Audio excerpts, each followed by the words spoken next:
Welcome back to Local Edition. My name is Brad Palmer, and thank you so much for joining us again.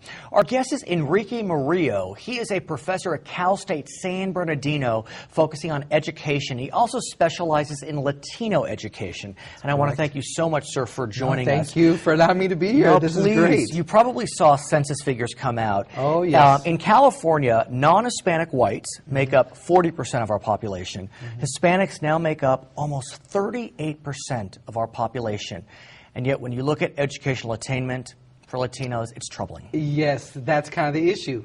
Is that, in fact, just this week, I saw the new census numbers. That even the census is saying no, our numbers were off. There's actually more Latinos than we had expected. I think we're actually 1 in 6 now in the population. That's kind of the new... In the country. In the country. But think about in California. I mean, in 10 years, my guess is that Latinos will be a plurality of this great state. Already since '98, we've been the majority of school-age children in the public schools. But let's talk about education. If you look at the statistics, they're very upsetting. If you want to achieve through educational diploma. I mean, you look at Latinos over 25 with high school diplomas in the Inland Empire, only about 20%. Yeah, I don't get it. Yeah, and that's kind of the dilemma we're in. What we're seeing is that the Latino population is booming, right? The demographics are exploding, but at the same time, we're not keeping up with representation in higher education. Why?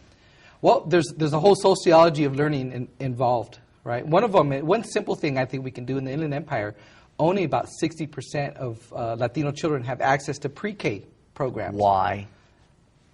That's a good question, Brad. That's a really good question. And that's what you're working to change. That's what we're working to change, exactly. So what we're in the business of doing is looking at what works, what are the promising practices, and then bring that up to scale in our region. Let me ask you this, though. I recently met some students from a local high school, and I asked them, where are they going to college?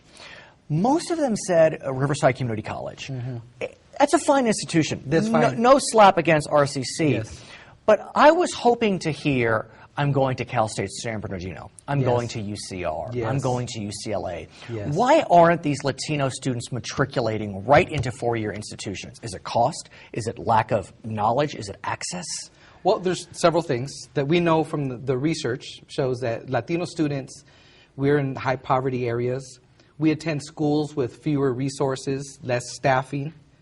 Right? We achieve very low scores on achievement tests. Right? We score low. Are these Latino students, though, transferring out of junior colleges, or are they getting stuck? No, they're not. They're getting stuck. In fact, we have this analogy we call it the pipeline, right? The Latino pipeline. And so, just for an example, out of 100 Latinos who start kindergarten, only about 50 of them actually graduate from high school. So we got 100 and got 50. Of those 50, only 25 of those are eligible because they receive college prep courses, right? So they're eligible to go on to like a Cal State or a UC. And those who do, of those 25 that do go, only 10 actually end up at a four-year institution. And out of those 10, only 2 end up going to get like a master's or some kind of postgrad. It's very, very disturbing. So yeah, that's 2 out of 100. You recently had a very compelling conference. It was called the Latino Education and Advocacy Day Summit at Cal State San Bernardino. Huge attendance. How did it go? It was a huge success. It was like beyond our expectations. What we do is that we kind of use technology, sort of like what you're doing here, right? So altogether, we had 1,300 town hall events watching. Our numbers indicate that we had 9.2 million people participate in observing Latino Education Advocacy Day. Enrico, thank you so much for what you're doing for Latinos for Americans, and please come back. We'd appreciate it. Thank you. I'm Brad Palmer. Thank you for watching. Back to HLN.